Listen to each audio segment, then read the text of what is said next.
हाय guys, नमस्कार. Welcome to my YouTube channel. मी आहे प्रियंका बनसोडे आणि तुम्हाला तर माहिती आहे माझ्यासाठी नवरात्री स्पेशल चालू आहे.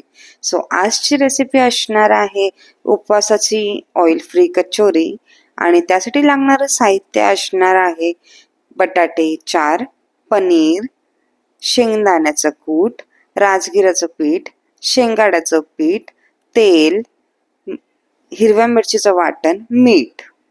आणि आता मी घेते आहे शेंगाचं पीठ 1 वाटी आणि त्यामध्ये टाकणार आहे मी आता राजगिराचं पीठ. आता मी दोन्ही घेतले 1-1 वाटी, त्यामुळे मी आता ह्याच्यामध्ये फक्त 2 बटाटे वापरते.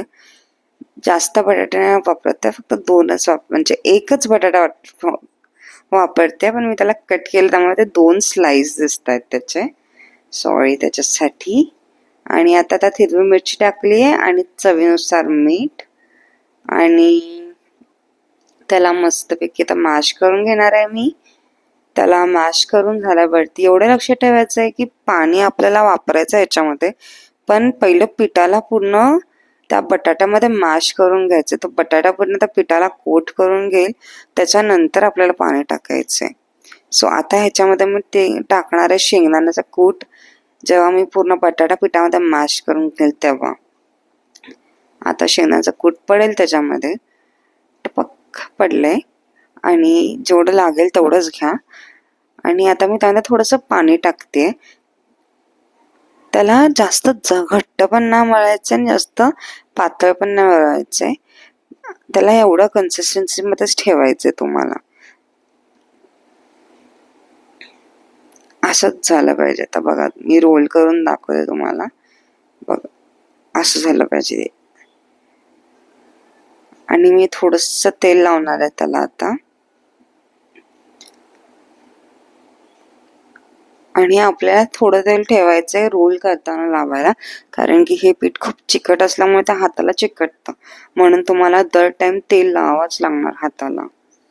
नाहीतर मग तुम्ही जेव्हा कचोरी बनवत असाल, म्हणजे गोल करत असाल त्याची पनीरचा बॅटर टाकल्यावरती, तर त्या हाताला चिटकूनच्याने ती बरोबर सलकर होणार नाही. आणि आता मी पनीर घेते आणि मस्तपैकी ह्याच्यामध्ये पण मिरची टाकणार आहे. तिखट झणझणीत होणार आहे हे आणि मला तर असंच खूप आवडतं. त्यामुळे आता ह्यात गेले पनीर आणि थोडंसं मीठ चवीनुसार. बस. आणि अजून काहीच नको ह्याच्यामध्ये.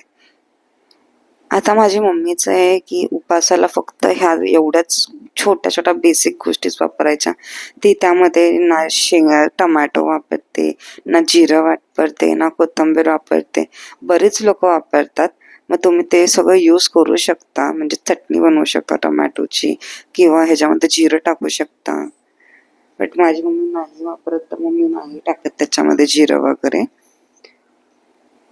आता ह्याला मी सर्कल करून थोडंसं असं डीप करणार. हा असं.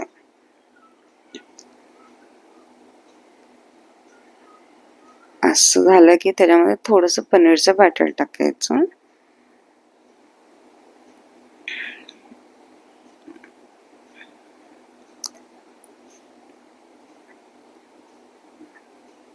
ह्याला असं पॅक करून टाकायचं आणि त्याला मग राऊंड राऊंड करायचं.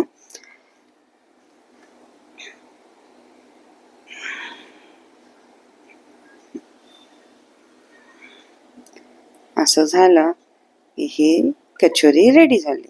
पण ह्याला आपण डीप फ्राय नाही करणार आहे. तुम्ही पुढे बघू शकाल की आता मी ह्याला काय करणार आहे ते. That is a twist. ही नेहमी कचोरी फ्राईड असते, बट ही कचोरी फ्राईड नाही आहे.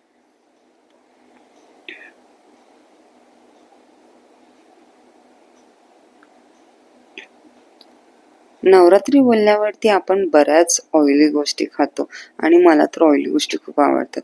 बट स्टील आता थोडं कमी ऑइल खायचं इच्छा होती, म्हणून मग मी डीप फ्राय पण नाही केलं, नाही मी त्याला एअर फ्राय केलं. मी त्याला काय केलंय ते तुम्हाला दाखवते.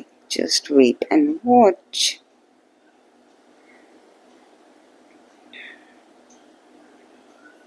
असे मी सगळे आता गोळे करून घेते.